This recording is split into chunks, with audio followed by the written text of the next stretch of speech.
Hello friends, എല്ലാവർക്കും പുതിയൊരു വീഡിയോയിലേക്ക് സ്വാഗതം.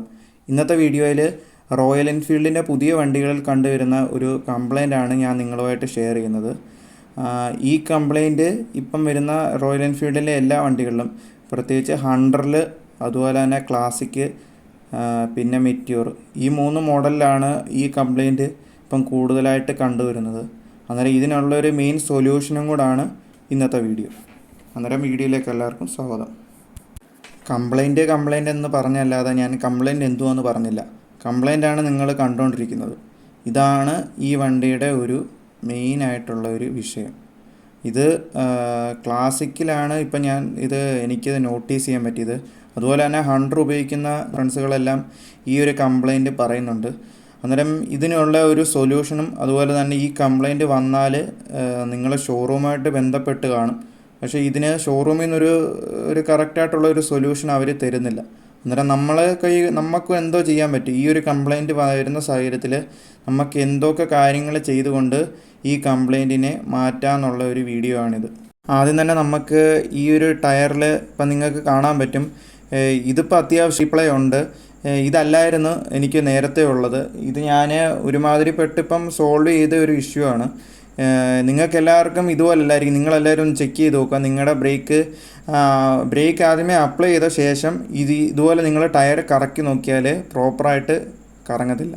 ഇതാണ് ഈ ക്ലാസിക് വണ്ടികൾക്കും, അതുപോലെ തന്നെ മെറ്റിയോർ, ഹണ്ടർ, ഇതുപോലെ ബാക്കിൽ ഡിസ്ക് വരുന്ന പുതിയ റോയൽ എൻഫീൽഡ് വണ്ടികളിലെല്ലാം വരുന്ന ഒരു മെയിൻ ഇഷ്യൂ ആണ്.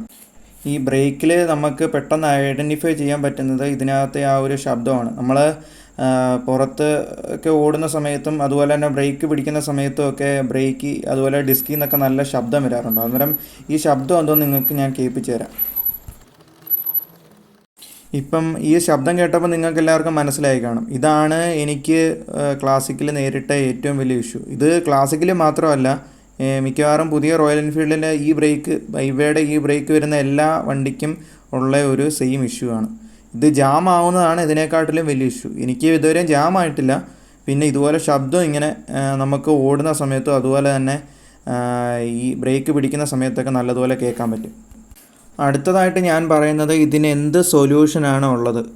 ഇത് നമുക്ക് ഷോറൂമുമായിട്ട് ബന്ധപ്പെട്ട് ശരിയാക്കിയെടുക്കാൻ നോക്കിയാൽ നിങ്ങൾ ഷോറൂം കയറി ഇറങ്ങുന്നതല്ലാതെ മറ്റൊരു പ്രയോജനം എനിക്ക് കാണുമെന്ന് തോന്നുന്നില്ല. നിങ്ങൾക്ക് ചെയ്യാൻ പറ്റുന്ന ഒരു മാർഗം, എനിക്ക് ചെയ്തിട്ട് 100% ഒരു സക്സസ്ഫുൾ ആയിട്ടുള്ള ഒരു മാർഗ്ഗമാണ് ഇത്. നിങ്ങൾ തുടർച്ചയായിട്ട് ചെയ്തുകൊണ്ടിരിക്കണം. ഏകദേശം നിങ്ങൾ ഒരു മാസത്തിൽ ഒരു വട്ടമെങ്കിലും ഇങ്ങനെ ചെയ്താൽ ഈ ഒരു ഇഷ്യൂ, അതുപോലെ തന്നെ നമുക്ക് ടയർ ജാമാവുന്ന ഒരു ഇഷ്യൂ ഒരു പരിധി വരെ നമുക്കിത് കുറയ്ക്കാൻ പറ്റും. അന്നേരം നമുക്ക് എന്തോ ചെയ്താലാണ് ഈ ഒരു ഇഷ്യൂ സോൾവ് ചെയ്യാൻ പറ്റുമെന്ന് നോക്കാം. ഓക്കെ, ഇതിനു വേണ്ടി നമുക്ക് ആവശ്യമായിട്ട് വരുന്നത്, നിങ്ങളുടെ വീട്ടിൽ ഓസ് കാണും. അതുപോലെ നല്ല ഹൈ പ്രഷറിൽ ഓസ് അടിച്ചിട്ടാണ് നമ്മൾ ഈ ഒരു ഇഷ്യൂ സോൾവ് ചെയ്യുന്നത്.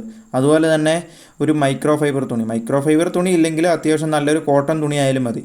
എൻ്റെ കയ്യിൽ മൈക്രോ ഫൈബർ തുണി ഉണ്ടായതുകൊണ്ടാണ് ഞാനത് വെച്ച് ഉപയോഗിക്കുന്നത്. നിങ്ങൾക്ക് കയ്യിലുള്ള ഒരു കോട്ടൺ തുണി വെച്ചിട്ട് ഇതിൻ്റെ മെയിനായിട്ട് ഈ ഡിസ്കിലുള്ള ഡസ്റ്റ് പാർട്ടിക്കിൾസ് ഒരു കഴിവതും നല്ലതുപോലെ തേച്ച് കളഞ്ഞാൽ ഒരു പരിധി വരെ നമുക്ക് ഈ ഒരു ടയറിനകത്തുള്ള ഈ ഒരു നോയ്സ് നിൽക്കും.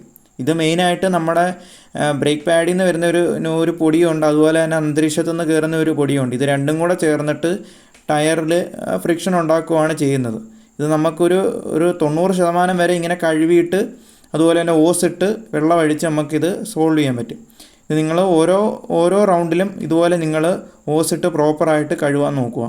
അതുപോലെ തന്നെ ഇതിൻ്റെ ഓപ്പോസിറ്റ് ഡയറക്ഷനിലും ഈ സൈഡിലുള്ള ഡസ്റ്റ് പാർട്ടിക്കിൾസും നിങ്ങൾ കഴിവതും നല്ലതുപോലെ ഈ ഒരു മൈക്രോ ഫൈബർ തുണി ഇട്ട് തന്നെ കഴുകാൻ നോക്കുക. അടുത്തതായിട്ട് നമ്മൾ ഓസിലെ പൈപ്പിൻ്റെ വെള്ളത്തിൻ്റെ ഫോഴ്സ് ഇച്ചിരി കൂട്ടി വെച്ച ശേഷം ഇതിനകത്ത് നമ്മളെ ബ്രേക്കിനകത്ത് ഒരു ചെറിയ ഗ്യാപ്പുണ്ട്.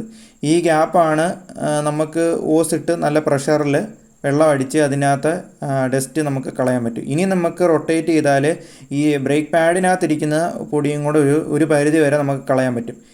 ഇതിപ്പം ഞാൻ നല്ലതുപോലെ ഉണ്ടോ ഇങ്ങനെ നമ്മൾ ചെയ്ത് കഴിഞ്ഞാൽ നമ്മൾ ഓസിട്ട് ആ ഒരു ഭാഗത്ത് നല്ലതുപോലെ പ്രഷറിൽ വെള്ളം അടിച്ച് കഴിയുമ്പം അവിടുത്തെ ആ പൊടിയും കൂടെ നമുക്ക് റിലീസായി കിട്ടും.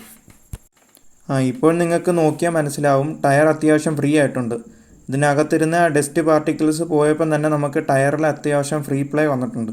ഇപ്പം അത്യാവശ്യം നോയ്സ് കുറഞ്ഞിട്ടുണ്ട്. അതുപോലെ തന്നെ ടയർ നല്ല ഫ്രീ ആയിട്ട് കറങ്ങുന്നുണ്ട്.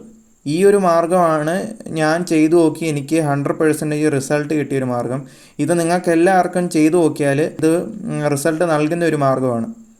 ഇത് മെയിനായിട്ട് നിങ്ങൾ ഒരു മാസത്തിലൊരിക്കലെങ്കിലും, അതുപോലെ തന്നെ വണ്ടി കഴുകുന്ന സമയത്തും ഇതുപോലെ നിങ്ങൾ ഈ ഒരു ഭാഗത്ത് വലിയ പരിപാടിയൊന്നുമില്ല, ഈ ഡിസ്കും അതുപോലെ തന്നെ നമ്മുടെ ആ ഒരു ഫ്രണ്ടിലെ ആ ഒരു ഗ്യാപ്പിലെ ഭാഗവും ഇത് രണ്ടും പ്രോപ്പറായിട്ട് വെള്ളം ഒഴിച്ച് ക്ലീൻ ചെയ്ത് കഴിഞ്ഞാൽ നമുക്ക് ഈ ഒരു ഇഷ്യൂ സോൾവ് ചെയ്യാൻ പറ്റും.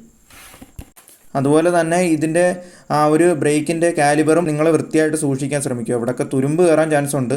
അതൊക്കെ നിങ്ങൾ വണ്ടി കഴുകുന്ന സമയത്ത് പ്രോപ്പറായിട്ട് വൃത്തിയായിട്ട് കഴുകാൻ ശ്രമിക്കുക.